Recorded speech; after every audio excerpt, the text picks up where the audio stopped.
हम सभी अपने जीवन में कुछ नया सीखना चाहते हैं, चाहे वह एक नई भाषा हो, कोई टेक्निकल स्किल या फिर अपने करियर में आगे बढ़ने का कोई जरिया।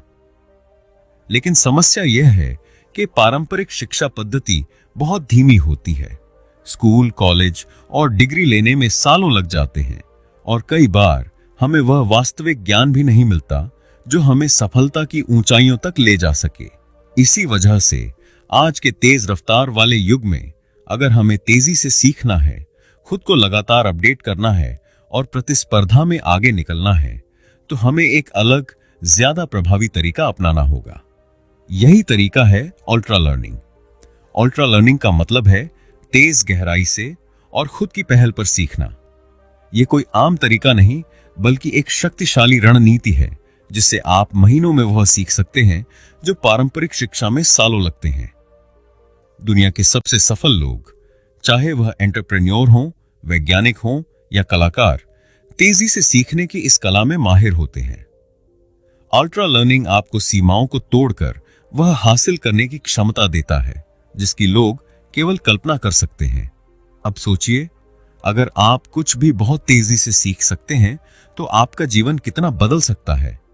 आप नई स्किल सीखकर अपने करियर में ऊंचाइयों तक पहुंच सकते हैं, अपनी पसंदीदा जॉब पा सकते हैं या यहां तक कि अपना खुद का बिजनेस खड़ा कर सकते हैं।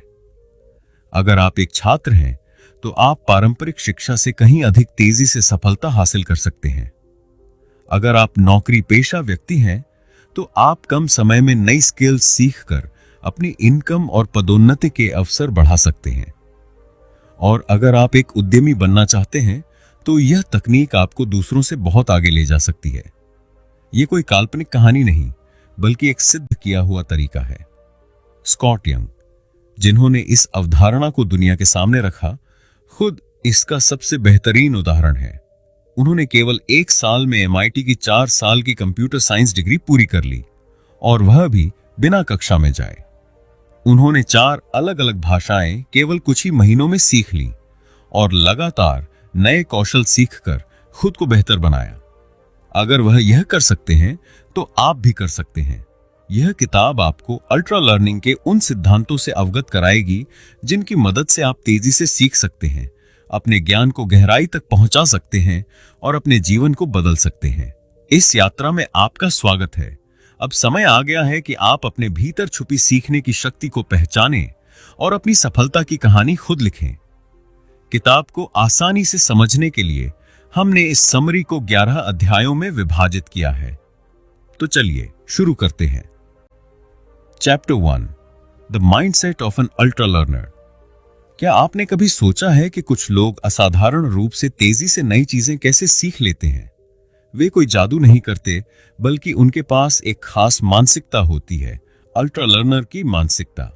यह मानसिकता उन्हें खुद से सीखने, कठिन चुनौतियों का सामना करने और असंभव लगने वाली चीजों को संभव बनाने में मदद करती है। अगर आप भी सीखने की इस शक्ति को अपने अंदर विकसित कर लें, तो आप अपने करियर और जीवन में किसी भी लक्ष्य को तेजी से हासिल कर सकते हैं। पहले सीखने का मतलब था स्कूल जाना, कॉलेज में पढ़ाई करना और किसी संस्थान से डिग्री लेना। लेकिन आज की दुनिया बदल गई है। नई नई तकनीकें हर दिन आ रही हैं, नौकरियों की जरूरतें बदल रही हैं, और अगर हम सिर्फ पारंपरिक शिक्षा पर निर्भर रहें तो हम बहुत पीछे छूट सकते हैं। यही वजह है कि खुद से सीखना, सेल्फ डायरेक्टेड लर्निंग, अब सबसे महत्वपूर्ण कौशल बन गया है। सोचिए, अगर आपको किसी नए सॉफ्टवेयर, बिजनेस स्किल या भाषा की जरूरत हो और आपको इसे सीखने के लिए कॉलेज जाने का इंतजार करना पड़े, तो आप कितना समय बर्बाद करेंगे?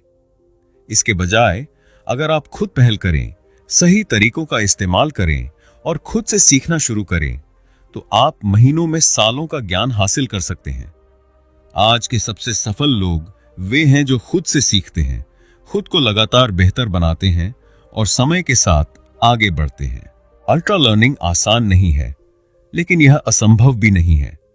इसकी सबसे बड़ी जरूरत है अनुशासन और धैर्य। अक्सर लोग शुरुआत में बहुत जोश से कुछ नया सीखते हैं, लेकिन थोड़े समय बाद उनका उत्साह ठंडा पड़ जाता है। ऐसा इसलिए होता है क्योंकि वे अनुशासन के बिना सीखते हैं। अगर आपको सच में एक अल्ट्रा लर्नर बनना है तो आपको हर दिन एक निश्चित समय अपने सीखने के लिए देना होगा। भले ही यह 30 मिनट ही क्यों ना हो, लेकिन अगर आप नियमित रूप से सीखते रहेंगे तो आपका दिमाग तेजी से नए कौशल को अपनाने लगेगा। इसके लिए कुछ आसान तरीके अपनाए जा सकते हैं। सीखने के लिए एक समय निर्धारित करें, जैसे सुबह 6 से 7 बजे या रात में 9 से 10 बजे। एक छोटा लक्ष्य बनाएं। उदाहरण के लिए, मैं अगले 30 दिनों में इस स्किल की बुनियादी समझ विकसित करूंगा। अपनी प्रगति ट्रैक करें। एक डायरी में लिखें कि आपने क्या सीखा और आगे क्या सीखना है। अगर आप इस अनुशासन को अपनी आदत बना लें तो कोई भी स्किल आपके लिए मुश्किल नहीं रहेगी। जब हम कुछ नया सीखना चाहते हैं तो सबसे बड़ी बाधा खुद हमारे दिमाग में होती है। क्या मैं यह सीख पाऊंगा? अगर मैं असफल हो गया तो? दूसरे लोग मुझसे बेहतर हैं, मैं कैसे कर सकता हूं? यही डर और आत्मसंदेह हमें आगे बढ़ने से रोकते हैं। लेकिन सच्चाई यह है कि कोई भी व्यक्ति जन्म से किसी चीज में माहिर नहीं होता। हर सफल व्यक्ति ने कहीं न कहीं से शुरुआत की थी, गलतियां की थीं, लेकिन वे रुके नहीं।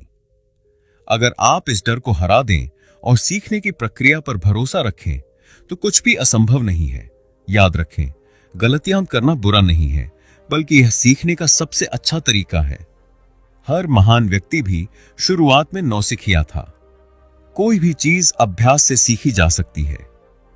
अगर आप आत्मसंदेह और नकारात्मक सोच को पीछे छोड़कर एक अल्ट्रा लर्नर की मानसिकता विकसित कर लेते हैं तो आप किसी भी स्किल को तेजी से सीख सकते हैं और अपने जीवन में चमत्कारी बदलाव ला सकते हैं।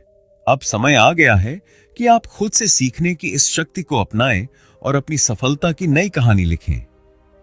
Chapter 2, meta learning, learn how to learn.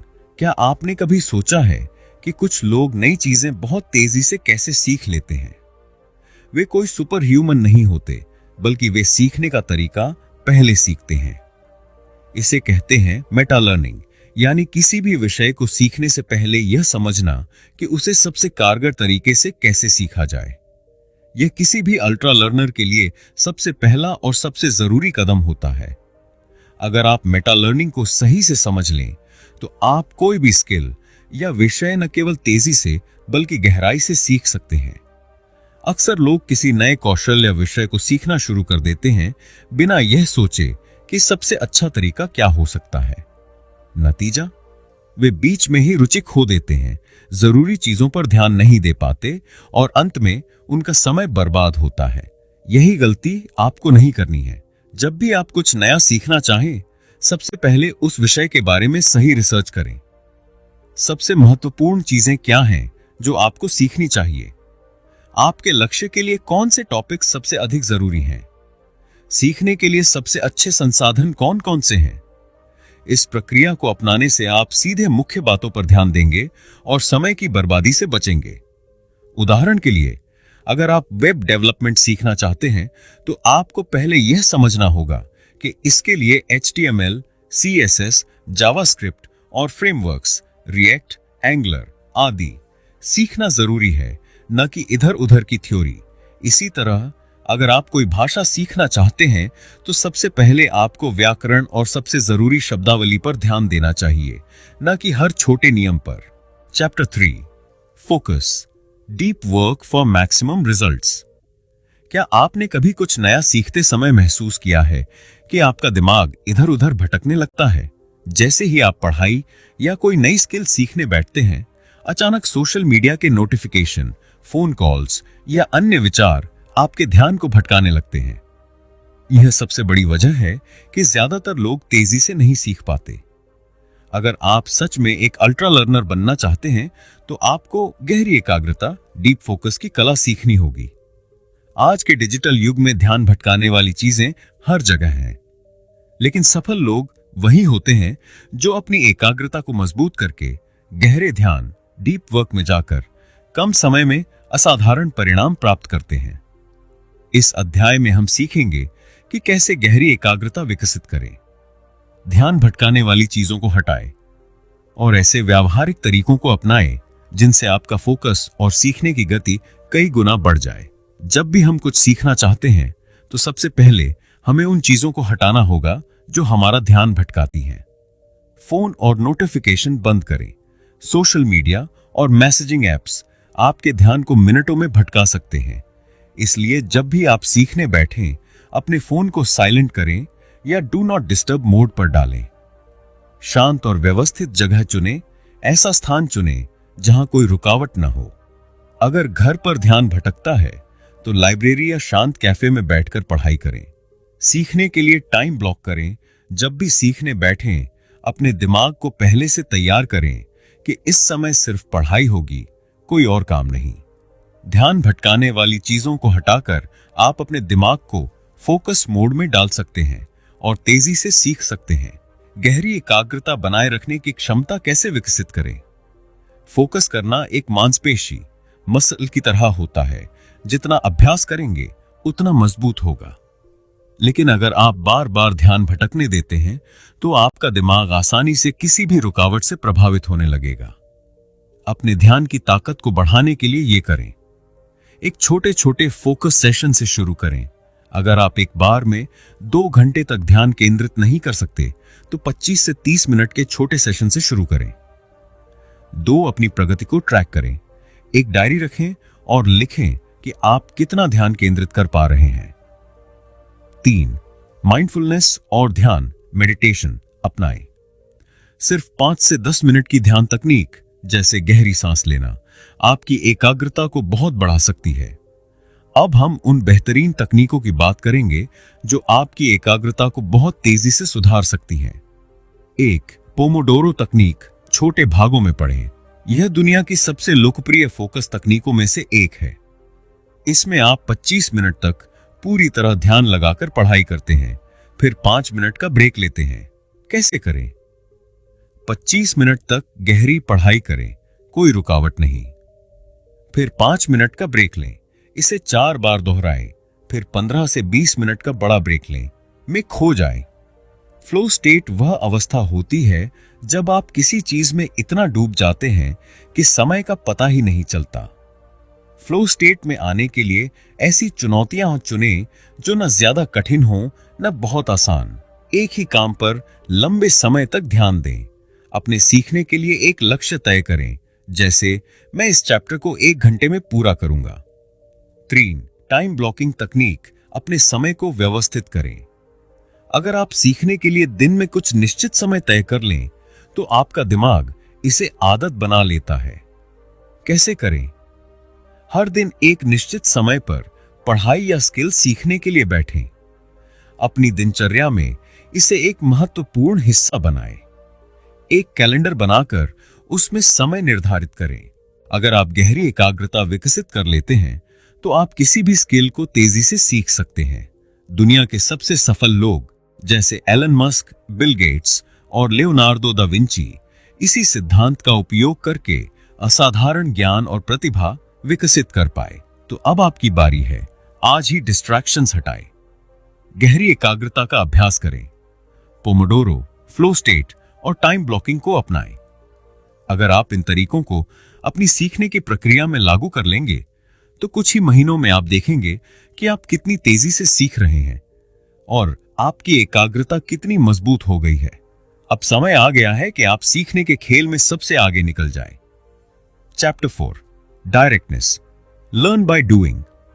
क्या आपने कभी ऐसा महसूस किया है कि आप घंटों किताबें पढ़ते हैं, ऑनलाइन कोर्स देखते हैं या लेक्चर सुनते हैं, लेकिन जब असली काम करने की बारी आती है तो आप कुछ भी ठीक से नहीं कर पाते?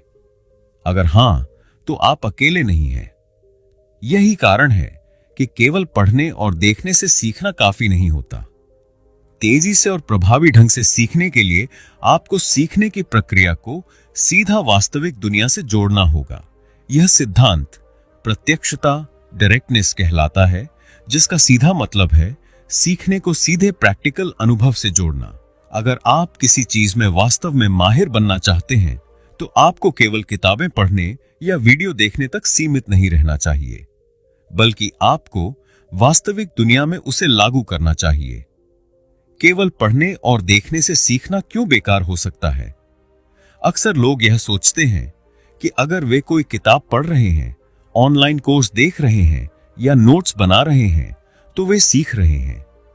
लेकिन असल में यह सिर्फ पैसिव लर्निंग होता है, जिसमें आप जानकारी को ग्रहण तो कर रहे होते हैं लेकिन उसे इस्तेमाल नहीं कर रहे होते। पैसिव लर्निंग की समस्याएं। केवल पढ़ने से हमें चीजें जल्दी भूल जाती हैं। असली दुनिया में इस्तेमाल करने की क्षमता विकसित नहीं होती। आत्मविश्वास की कमी महसूस होती है क्योंकि हमने असल में उसे आजमाया नहीं। उदाहरण के लिए मान लीजिए आप किसी नई भाषा जैसे स्पेनिश को सीख रहे हैं। अगर आप सिर्फ किताबें पढ़ते हैं और व्याकरण समझते हैं तो क्या आप किसी स्पेनिश व्यक्ति से बातचीत कर पाएंगे? शायद नहीं।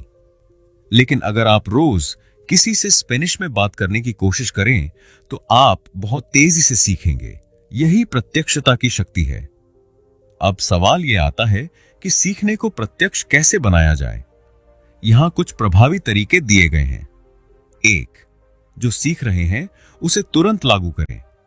अगर आप कोडिंग सीख रहे हैं तो तुरंत प्रोजेक्ट बनाना शुरू करें। अगर आप पब्लिक स्पीकिंग सीख रहे हैं तो छोटे समूहों में बोलने की प्रैक्टिस करें। अगर आप बिजनेस सीख रहे हैं तो सिर्फ किताबें पढ़ने के बजाय खुद एक छोटा बिजनेस शुरू करें। 2. असली परिस्थितियों में खुद को डालें। भाषा सीखने के लिए किताबें पढ़ने की बजाय उस भाषा में बातचीत करने वालों से बात करें। डिजाइनिंग सीखने के लिए सिर्फ ट्यूटोरियल देखने की बजाय असली क्लाइंट्स के लिए डिजाइन बनाना शुरू करें। सेल्स सीखने के लिए सेल्स कॉल्स करना शुरू करें, न कि सिर्फ केस स्टडी पढ़ें। 3. माइक्रो प्रोजेक्ट्स पर काम करें। बड़ी स्किल्स को छोटे छोटे प्रोजेक्ट्स में तोड़ें। उदाहरण के लिए अगर आप वेब डेवलपमेंट सीख रहे हैं तो पहले एक छोटा पोर्टफोलियो वेबसाइट बनाएं, फिर एक ब्लॉग, फिर एक ई-कॉमर्स साइट। 4. फीडबैक लें और सुधार करें। जब आप असली दुनिया में चीजों को आजमा रहे होते हैं तो आपको तुरंत पता चल जाता है कि आपकी क्या गलतियां हम हैं। दूसरों से फीडबैक लें, उसे सुधारें और फिर से प्रयास करें। स्कॉट यंग, जिन्होंने अल्ट्रा लर्निंग की अवधारणा को दुनिया के सामने रखा, उन्होंने खुद इस सिद्धांत को अपनाया। उन्होंने MIT की 4 साल की कंप्यूटर साइंस डिग्री को केवल 1 साल में पूरा किया, बिना कक्षा में गए। उन्होंने सिर्फ किताबें नहीं पढ़ी बल्कि सीधे असली MIT के असाइनमेंट्स और परीक्षाएं देकर अपने ज्ञान को परखा। बेंजामिन फ्रैंकलिन ने खुद को बेहतर लेखक बनाने के लिए किताबें पढ़ने तक खुद को सीमित नहीं रखा। उन्होंने सर्वश्रेष्ठ लेखों की नकल की, उन्हें फिर से अपने शब्दों में लिखा और लगातार अभ्यास किया। यही वजह थी कि वह अपने समय के सबसे प्रभावशाली लेखकों में से एक बने। इल्ला फ्रीडमैन ने 6 महीने में 5 भाषाएं सीखी, लेकिन उन्होंने सिर्फ डोलिंगो या किताबों पर भरोसा नहीं किया। उन्होंने उन भाषाओं को बोलने वाले लोगों से बातचीत की, असली जीवन में भाषा का इस्तेमाल किया और खुद को हर भाषा के वातावरण में डाल दिया। Chapter 5, drill, strengthen your weaknesses.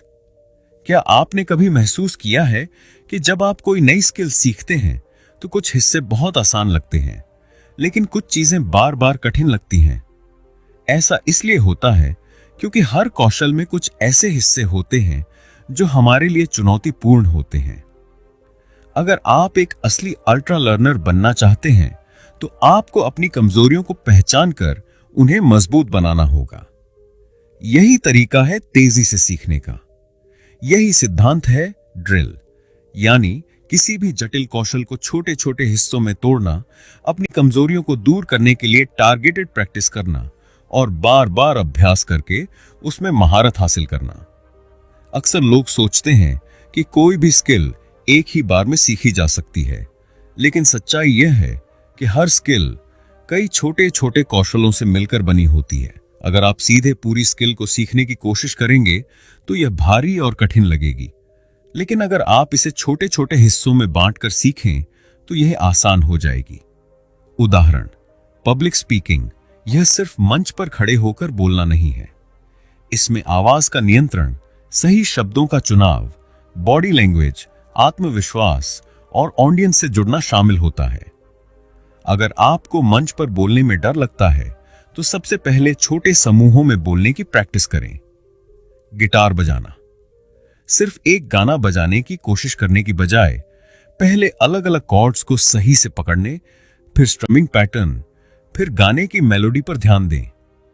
Coding सीखना, पहले सिंटैक्स और बेसिक लॉजिक समझें, फिर छोटे छोटे प्रोजेक्ट्स पर काम करें और फिर बड़े सॉफ्टवेयर डेवलप करें। अगर आप किसी स्किल को सीखते समय सबसे मुश्किल हिस्सों को अलग करके पहले उन पर काम करें, तो आप उस स्किल में बहुत तेजी से सुधार कर पाएंगे। अब जब आपने स्किल को छोटे हिस्सों में बांट लिया, तो अगला कदम है अपनी कमजोरियों को पहचानना और उस पर टारगेटेड प्रैक्टिस करना। कैसे पता करें कि आपकी सबसे बड़ी कमजोरी क्या है? एक, अपने काम की समीक्षा करें।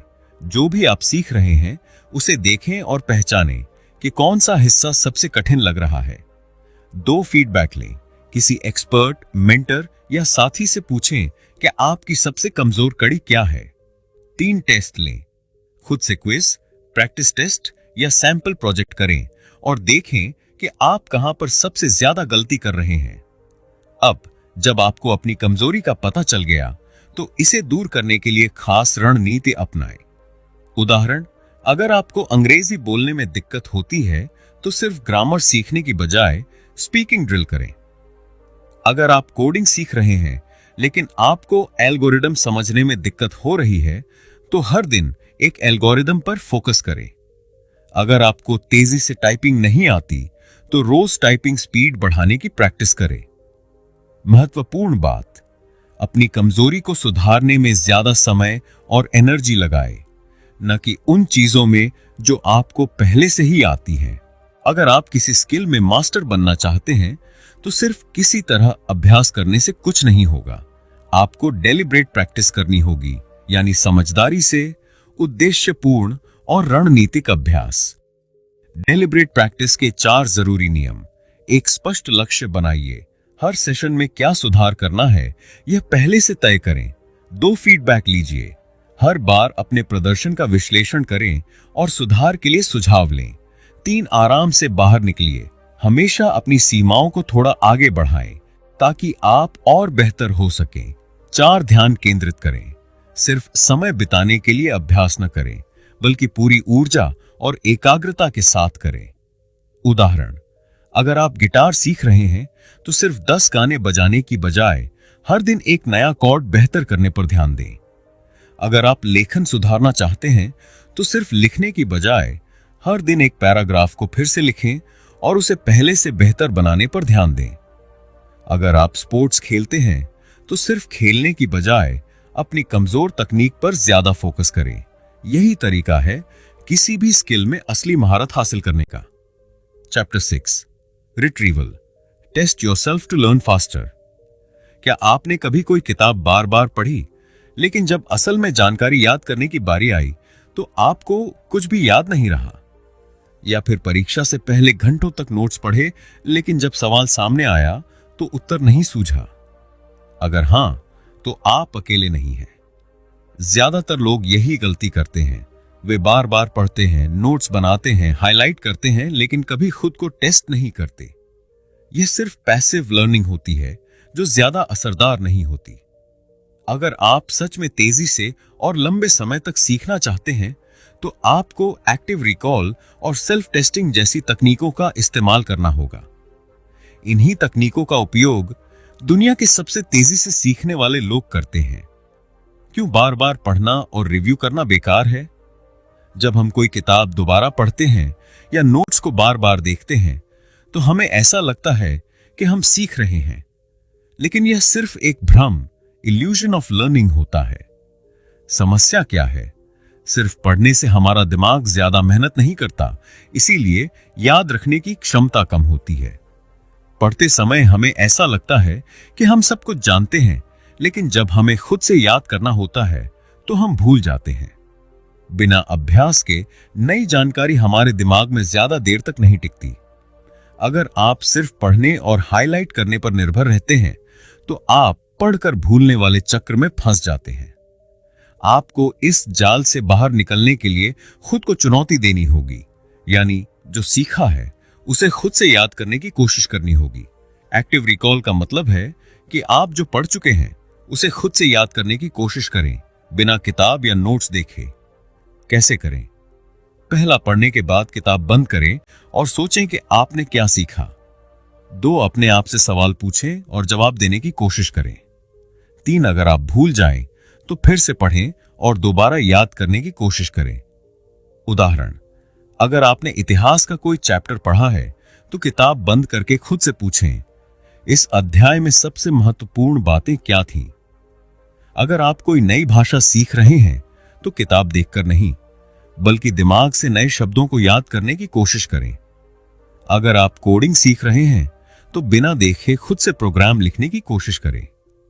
यह तकनीक आपको मजबूर करती है कि आप अपने दिमाग से जानकारी निकालें, जिससे याददाश्त मजबूत होती है और भूलने की संभावना कम हो जाती है। अब सवाल यह है कि हम एक्टिव रिकॉल को रोजमर्रा के सीखने में कैसे शामिल करें। इसके लिए कुछ शानदार तकनीकें और टूल्स हैं। 1, फ्लैश कार्ड्स। छोटे छोटे सवालों से खुद को टेस्ट करें। फ्लैश कार्ड्स का उपयोग करना सबसे प्रभावी तरीका है खुद को टेस्ट करने का। आप एक तरफ सवाल लिख सकते हैं और दूसरी तरफ उत्तर। फिर खुद से सवाल पूछें और देखें कि आप बिना देखे उत्तर दे सकते हैं या नहीं। कैसे करें? आप हाथ से फ्लैश कार्ड बना सकते हैं या डिजिटल टूल्स जैसे एंकी, क्विजलेट, ब्रेनस्केप का उपयोग कर सकते हैं। हर दिन कुछ फ्लैश कार्ड्स पर खुद को टेस्ट करें और देखें कि आप कितनी बार सही उत्तर देते हैं। जो सवाल मुश्किल लगें उन्हें ज्यादा बार दोहराएं। 2, स्पेस्ड रिपीटिशन। सही समय पर दोहराना। स्पेस्ड रिपीटिशन का मतलब है कि आप जो सीख चुके हैं उसे लंबे समय तक याद रखने के लिए सही अंतराल पर दोहराएं। कैसे काम करता है? पहले दिन कोई नया टॉपिक पढ़ें और खुद को टेस्ट करें। 3 दिन बाद उसी जानकारी को दोबारा टेस्ट करें। 1 हफ्ते बाद फिर से खुद को टेस्ट करें। 1 महीने बाद आखिरी बार दोहराएं। इससे आपका दिमाग बार बार जानकारी को मजबूत करता है और लंबे समय तक याद रखने में मदद करता है। 3, दूसरों को सिखाएं। Feynman technique. क्या आपने कभी गौर किया है कि जब आप किसी चीज को किसी और को समझाने की कोशिश करते हैं तो वह आपको खुद भी ज्यादा अच्छे से समझ में आने लगती है? कैसे करें? जो भी नया सीखा है उसे एक साधारण भाषा में समझाएं, जैसे आप किसी 10 साल के बच्चे को समझा रहे हों। अगर आप किसी को सिखा नहीं सकते तो खुद से बोलकर समझाने की कोशिश करें या अपने नोट्स दोबारा लिखें। जब आपको लगे कि आप अटक रहे हैं तो इसका मतलब है कि आपको उस टॉपिक पर और मेहनत करने की जरूरत है। यह तकनीक आपको गहराई से सीखने में मदद करती है और यह सुनिश्चित करती है कि आप सिर्फ सतही रूप से नहीं बल्कि पूरी तरह से विषय को समझ चुके हैं। Chapter 7, feedback. Learn faster with real time input. क्या आपने कभी किसी स्किल को सीखने की कोशिश की है लेकिन यह नहीं समझ पाए कि आप सही कर रहे हैं या नहीं, या फिर महीनों तक मेहनत करने के बाद भी कोई खास सुधार नहीं दिखा? इसका सबसे बड़ा कारण है सही फीडबैक न मिलना। फीडबैक यानी आपकी परफॉर्मेंस पर मिलने वाली प्रतिक्रिया। यह सीखने की प्रक्रिया का सबसे महत्वपूर्ण हिस्सा है। अगर आपको सही समय पर और सही दिशा में फीडबैक मिलता है तो आप किसी भी स्किल को कई गुना तेजी से सुधार सकते हैं। लेकिन ध्यान दें, हर फीडबैक उपयोगी नहीं होता। गलत फीडबैक से आपका आत्मविश्वास गिर सकता है और आप गलत दिशा में भी जा सकते हैं। इसलिए इस अध्याय में हम जानेंगे कि फीडबैक क्यों जरूरी है, अच्छे और खराब फीडबैक में क्या फर्क है और आप इसे कैसे सही से इस्तेमाल कर सकते हैं। तेजी से सुधार के लिए फीडबैक क्यों जरूरी है? अगर आप बिना फीडबैक के किसी स्किल को सीखते हैं तो आप बार बार वही गलतियां दोहराते रहेंगे और सुधार नहीं कर पाएंगे। उदाहरण के लिए, अगर कोई बैडमिंटन खिलाड़ी गलत तरीके से रैकेट पकड़ रहा है और उसे कोई टोकने वाला नहीं है तो वह अपनी गलती सुधार ही नहीं पाएगा। अगर आप कोई नई भाषा सीख रहे हैं लेकिन आपके उच्चारण प्रोनाउंसिएशन में गलती है और कोई आपको सही से नहीं बताता तो आप हमेशा गलत बोलते रहेंगे। अगर आप किसी परीक्षा की तैयारी कर रहे हैं लेकिन आप अपनी गलतियों पर ध्यान नहीं देते तो अगली बार भी वही गलतियां हम दोहरा देंगे। फीडबैक का असली फायदा यह है कि यह आपको जल्दी से जल्दी अपनी गलतियां दिखाता है, जिससे आप तुरंत सुधार कर सकते हैं। अच्छे और बुरे फीडबैक में क्या फर्क है? हर फीडबैक उपयोगी नहीं होता। कुछ फीडबैक आपको बेहतर बनाने में मदद करता है, जबकि कुछ फीडबैक सिर्फ आपका आत्मविश्वास गिरा सकता है। इसलिए यह समझना जरूरी है कि किस तरह का फीडबैक उपयोगी है और किसे नजरअंदाज करना चाहिए। अच्छा, यूजफुल फीडबैक। विशिष्ट स्पेसिफिक। तुम्हारी स्पीच अच्छी थी, लेकिन अगर तुम बोलने की गति थोड़ा कम करोगे तो और बेहतर लगेगा। रचनात्मक कंस्ट्रक्टिव। अगर तुम इस सॉफ्टवेयर में यह नया फीचर जोड़ो तो यह और भी शानदार हो जाएगा। कार्रवाई योग्य एक्शनेबल। तुमने यह कोड अच्छे से लिखा, लेकिन अगर तुम इसे थोड़ा ऑप्टिमाइज करोगे तो यह तेज चलेगा। खराब हार्मफुल फीडबैक। अस्पष्ट वेग। तुम्हारी परफॉर्मेंस अच्छी नहीं थी, लेकिन क्या सुधार करना है यह नहीं बताया। नकारात्मक डिमोटिवेटिंग। तुम्हें यह करना ही नहीं आता, छोड़ दो। व्यक्तिगत आलोचना पर्सनल अटैक। तुम हमेशा गलतियां करते हो, तुमसे कुछ नहीं होगा। हमेशा ऐसा फीडबैक ढूंढें जो आपको स्पष्ट दिशा दिखाए, न कि आपको हतोत्साहित करे। अब सवाल यह है कि आप सही फीडबैक कैसे प्राप्त करें और उसे प्रभावी ढंग से कैसे इस्तेमाल करें। यहां कुछ बेहतरीन तरीके दिए गए हैं। 1. सक्रिय रूप से फीडबैक मांगें। Seek feedback actively. खुद से फीडबैक लेने का इंतजार न करें, बल्कि इसे मांगें। अपने टीचर, मेंटर, बॉस या अनुभवी व्यक्ति से पूछें, आपको क्या लगता है कि मैं कहां सुधार कर सकता हूं? जितना ज्यादा फीडबैक मिलेगा, उतना ही जल्दी आप सीखेंगे। 2. छोटे छोटे चरणों में फीडबैक लें। Break it down. अगर आप कोई बड़ी स्किल सीख रहे हैं तो पूरे काम पर फीडबैक न लें, बल्कि छोटे छोटे हिस्सों पर फीडबैक लें। उदाहरण के लिए, अगर आप एक किताब लिख रहे हैं तो पूरी किताब खत्म करने के बाद फीडबैक लेने की बजाय हर अध्याय पर फीडबैक लें। 3. सही लोगों से फीडबैक लें। Find the right people. किसी भी फीडबैक को गंभीरता से लेने से पहले यह देखें कि वह व्यक्ति कितना जानकार है।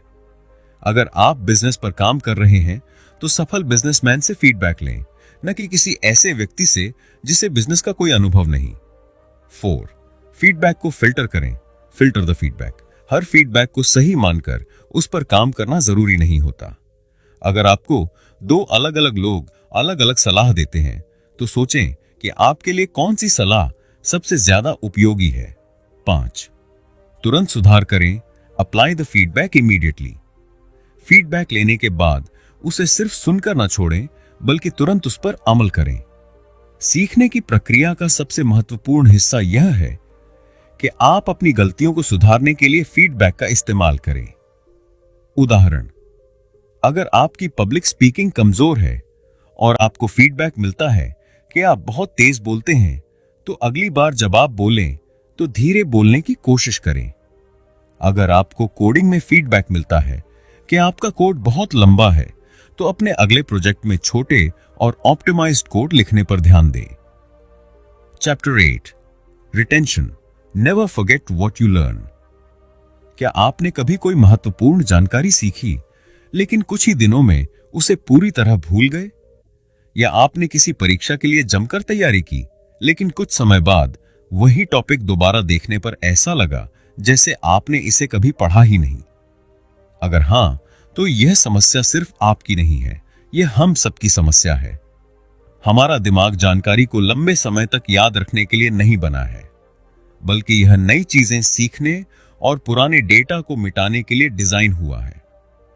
अगर हम किसी जानकारी को बार बार दोहराते नहीं हैं, तो हमारा दिमाग उसे भूल जाता है। लेकिन अच्छी खबर यह है कि कुछ बेहतरीन वैज्ञानिक तकनीकों की मदद से हम किसी भी जानकारी को हमेशा के लिए अपने दिमाग में बनाए रख सकते हैं। इस अध्याय में हम जानेंगे कि कैसे सीखी गई चीजों को लंबे समय तक याद रखा जाए, कैसे नोट्स बनाए जाएं और कैसे फेनमैन तकनीक से किसी भी टॉपिक को गहराई से समझा जाए। पहली, स्पेस्ड रिपीटिशन। सही समय पर दोहराएं, बार बार नहीं। अगर आप किसी जानकारी को लंबे समय तक याद रखना चाहते हैं, तो जरूरत से ज्यादा बार दोहराने की जगह सही समय के अंतराल पर उसे दोहराएं। इसे स्पेस्ड रिपीटिशन कहते हैं। कैसे काम करता है? पहली बार सीखें, जब आप कोई नई जानकारी सीखते हैं तो इसे तुरंत दोहराएं। 24 घंटे बाद दोहराएं। एक दिन बाद उस जानकारी को दोबारा याद करने की कोशिश करें। 3 दिन बाद फिर दोहराएं। अब इसे 3 दिन के बाद दोहराएं। 1 हफ्ते बाद दोहराएं। फिर इसे 1 हफ्ते बाद टेस्ट करें। 1 महीने बाद आखिरी बार दोहराएं। इस प्रक्रिया के बाद यह जानकारी आपके दिमाग में हमेशा के लिए रहेगी। यह तकनीक खास तौर पर भाषाओं सीखने, मेडिकल स्टडी और परीक्षा की तैयारी में बहुत असरदार होती है। आप डिजिटल टूल्स जैसे एंकी, क्विजलेट या ब्रेनस्केप का इस्तेमाल करके स्पेस्ड रिपीटिशन को आसान बना सकते हैं। 2 स्मार्ट नोट टेकिंग। नोट्स ऐसे बनाएं कि आपको दोबारा पढ़ने की जरूरत ही ना पड़े। अगर आप सही तरीके से नोट्स बनाते हैं तो आपको बार बार पूरी किताब पढ़ने की जरूरत नहीं पड़ेगी। लेकिन ज्यादातर लोग गलत तरीके से नोट्स बनाते हैं। वे बस किताब की नकल कर लेते हैं। कैसे प्रभावी नोट्स बनाएं? Cornell note taking system, Cornell method. Notes के बाईं तरफ मुख्य बिंदु कीवर्ड्स लिखें। दाईं तरफ विस्तार से जानकारी लिखें। नीचे 2-3 लाइन में पूरा सारांश, समरी दें। Mind mapping. अगर आप किसी जटिल विषय को सीख रहे हैं तो चित्र और डायग्राम के जरिए नोट्स बनाइए। दिमाग दृश्य, विजुअल चीजों को जल्दी याद रखता है, इसलिए टेक्स्ट की बजाय आरेख, डायग्राम्स बनाएं। Q&A फॉर्मेट में नोट्स बनाएं।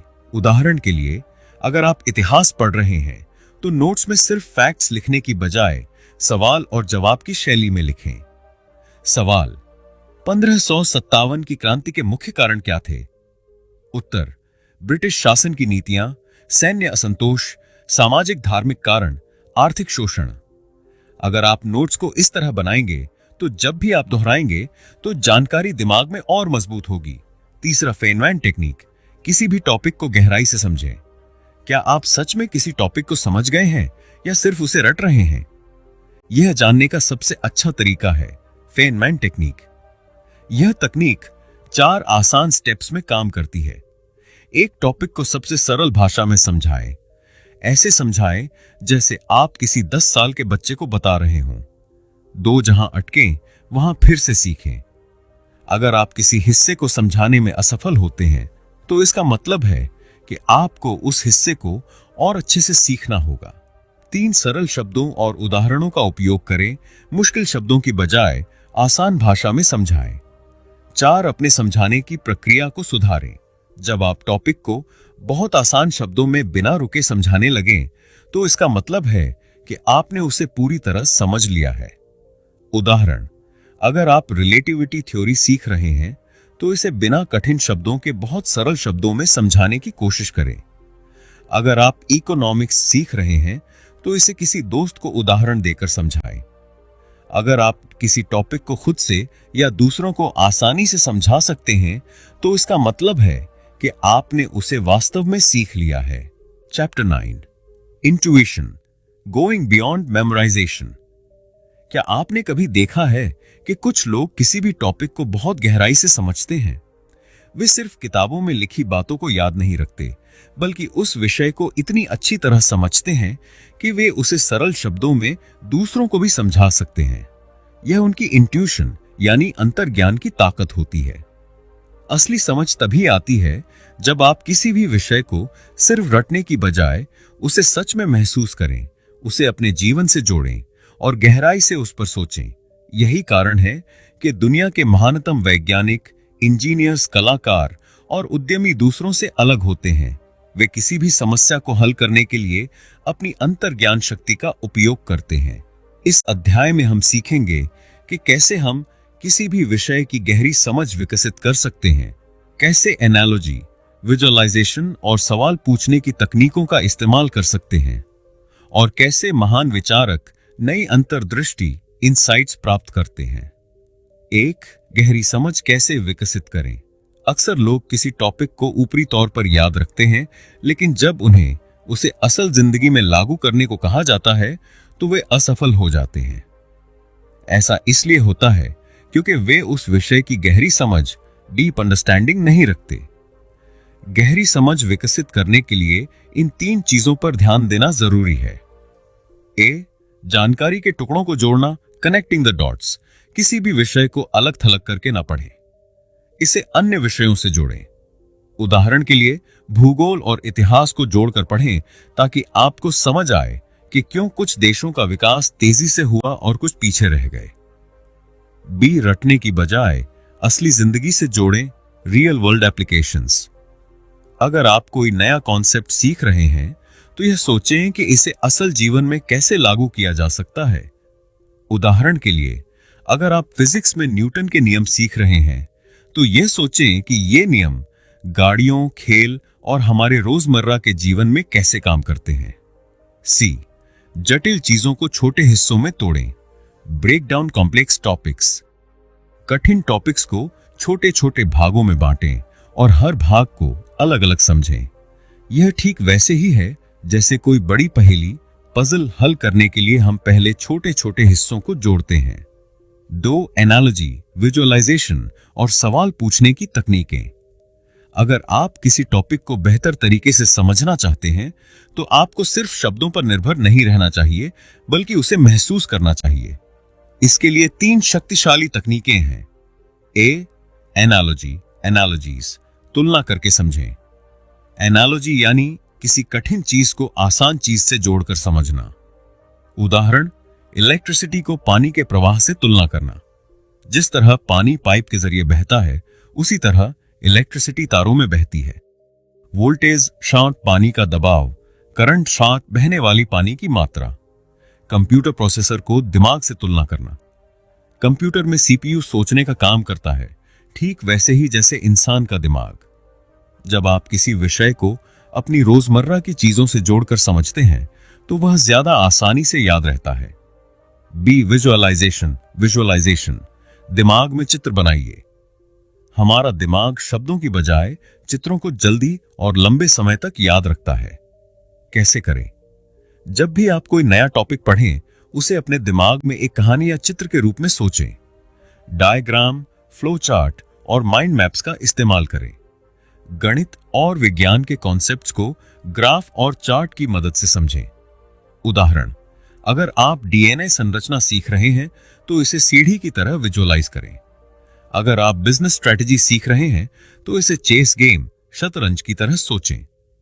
सी, सवाल पूछने की तकनीक, क्वेश्चनिंग टेक्निक्स। अगर आप किसी विषय को सच में समझना चाहते हैं तो खुद से गहरे सवाल पूछें। 3 शक्तिशाली सवाल। 1, अगर यह सही है तो ऐसा क्यों है? किसी भी कॉन्सेप्ट का कारण समझने की कोशिश करें। 2, अगर यह गलत होता तो क्या होता? चीजों को उल्टा सोचकर देखें, इससे नई अंतर्दृष्टि मिलेगी। 3, क्या यह हर स्थिति में सही होगा? सीमाएं, लिमिटेशंस समझने के लिए यह सवाल पूछें। उदाहरण, अगर आप सीख रहे हैं कि आकर्षण बल, ग्रेविटी, हर चीज को नीचे खींचता है तो पूछें, क्या ऐसा हमेशा होता है? क्या स्पेस शून्य गुरुत्वाकर्षण में भी यही नियम लागू होता है? अगर आप मार्केटिंग सीख रहे हैं तो पूछें, अगर यह स्ट्रैटेजी सफल है तो क्या यह हर कंपनी के लिए काम करेगी? तीसरे, महान विचारक कैसे नई अंतर्दृष्टि प्राप्त करते हैं? दुनिया के सबसे महान विचारक सिर्फ जानकारी याद नहीं रखते बल्कि वे उस जानकारी को नए तरीकों से जोड़कर नई खोजें करते हैं। वे कैसे सोचते हैं? वे मौजूदा ज्ञान को चुनौती देते हैं। एग्जाम्पल, आइंस्टीन ने सोचा कि अगर न्यूटन के सिद्धांत सही हैं तो प्रकाश की गति क्यों स्थिर रहती है? वे अलग अलग क्षेत्रों की जानकारी को जोड़ते हैं।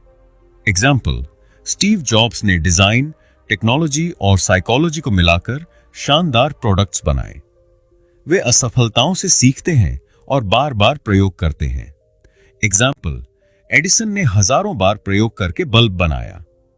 अगर आप भी नई चीजों को गहराई से समझेंगे, नई संभावनाओं के बारे में सोचेंगे और प्रयोग करने से डरेंगे नहीं, तो आप भी महान विचारकों की तरह सोचना शुरू कर सकते हैं।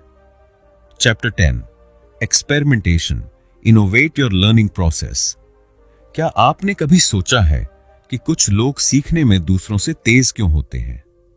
ऐसा इसलिए नहीं होता कि वे अधिक बुद्धिमान हैं, बल्कि इसलिए कि वे सीखने के पारंपरिक तरीकों पर निर्भर नहीं रहते। वे नए नए तरीकों को आजमाते हैं, गलतियों से सीखते हैं और लगातार अपनी सीखने की प्रक्रिया में सुधार करते हैं। सफल अल्ट्रा लर्नर वही होते हैं जो प्रयोग एक्सपेरिमेंटेशन करने से नहीं डरते। वे यह जानने की कोशिश करते हैं कि उनके लिए कौन सा तरीका सबसे अच्छा काम करता है, और वे लचीले, फ्लेक्सिबल बने रहते हैं ताकि जरूरत के हिसाब से अपनी रणनीति बदल सकें। एक, लचीलापन और अनुकूलन। सीखने में रुकावट क्यों आती है? कई बार हम एक ही तरीके से सीखते रहते हैं, भले ही वह तरीका हमारे लिए कारगर ना हो। लेकिन सच्चाई यह है कि हर इंसान का सीखने का तरीका अलग होता है। अगर हम अपने सीखने के तरीकों में बदलाव नहीं करेंगे तो हम अपनी पूरी क्षमता तक नहीं पहुंच पाएंगे। क्या होता है जब हम लचीले नहीं होते? हम एक ही तरीका अपनाते रहते हैं, भले ही वह हमारे लिए प्रभावी न हो। जब हम कुछ नया सीखने में अटक जाते हैं तो हम आगे बढ़ने की बजाय निराश हो जाते हैं। हम खुद को अनावश्यक सीमाओं में बांध लेते हैं, जिससे हमारा सीखना धीमा पड़ जाता है। सही तरीका, लचीला बने और जब एक तरीका काम न करे तो दूसरा तरीका आजमाएं। दो नए नए तरीके आजमाएं। कौन सा तरीका आपके लिए सबसे अच्छा है? हर किसी के लिए एक ही सीखने की रणनीति काम नहीं करती, इसलिए आपको नए तरीकों का प्रयोग करके यह जानना होगा कि कौन सा तरीका आपके लिए सबसे अच्छा है। सीखने के विभिन्न तरीके आजमाएं। पढ़कर सीखना, रीडिंग बेस्ड लर्निंग।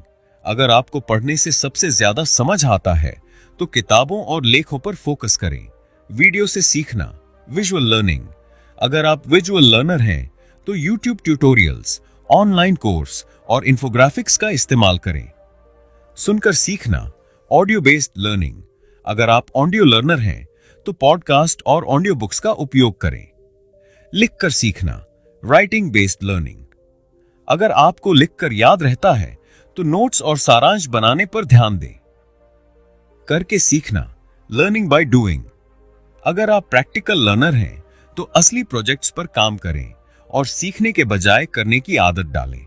कैसे पता करें कि कौन सा तरीका आपके लिए सबसे अच्छा है? हर हफ्ते एक नया तरीका आजमाएं। दो, ध्यान दें कि किस तरीके से आप सबसे तेजी से सीखते हैं। तीन, जो सबसे अच्छा लगे उसे अपनी मुख्य रणनीति बनाएं। तीन, अपना व्यक्तिगत अल्ट्रा लर्निंग सिस्टम बनाएं। अगर आप सीखने में वाकई तेज बनना चाहते हैं तो आपको एक व्यक्तिगत अल्ट्रा लर्निंग सिस्टम बनाना होगा। एक ऐसी रणनीति जो आपकी जरूरतों और आपकी क्षमताओं के हिसाब से बनी हो। कैसे बनाएं?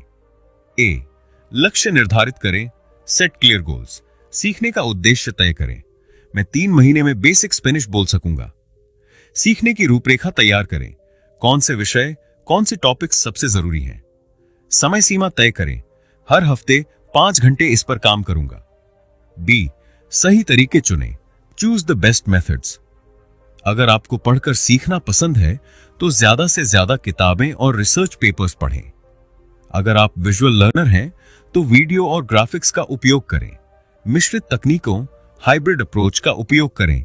एक ही तरीके पर निर्भर न रहें। सी, फीडबैक और सुधार। Feedback and iteration. हर हफ्ते समीक्षा करें। क्या आपने जो सीखा वह सही तरीके से याद रहा? कमजोरियों की पहचान करें। कहां सुधार की जरूरत है? सीखने की रणनीति में बदलाव करें। अगर कोई तरीका काम नहीं कर रहा तो उसे बदलें। डी, खुद को परखें। Test yourself. Flash cards, quiz और एक्टिव रिकॉल का इस्तेमाल करें। जो सीखा है उसे किसी और को सिखाने की कोशिश करें। ई, नई चीजों को अपनाने के लिए तैयार रहें। Be open to change. अगर कोई नया तरीका सामने आए तो उसे आजमाएं और देखें कि क्या वह आपके लिए उपयोगी है। सीखने की प्रक्रिया में मजा लें और इसे एक रोमांचक चुनौती की तरह देखें। Chapter 11, applying ultra learning to your career. क्या आपने कभी सोचा है कि अगर आप तेजी से सीख सकें तो आपका करियर कितनी ऊंचाइयों तक जा सकता है? दुनिया में ऐसे लाखों लोग हैं जो अपनी नौकरियों में अटके हुए महसूस करते हैं, जिन्हें प्रमोशन नहीं मिल रहा, या जो नया बिजनेस शुरू करना चाहते हैं लेकिन सही स्किल्स की कमी महसूस करते हैं। अगर आप तेजी से नई चीजें सीख सकते हैं तो आपके पास असीमित अवसर होंगे। अल्ट्रा लर्निंग सिर्फ एक स्किल सीखने की तकनीक नहीं है, यह एक करियर सुपर पावर है। अगर आप इसे सही से अपनाते हैं तो आप अपना करियर बदल सकते हैं, प्रमोशन पा सकते हैं या खुद का बिजनेस शुरू कर सकते हैं। आज के तेजी से बदलते दौर में सिर्फ एक ही स्किल पर निर्भर रहना खतरनाक हो सकता है।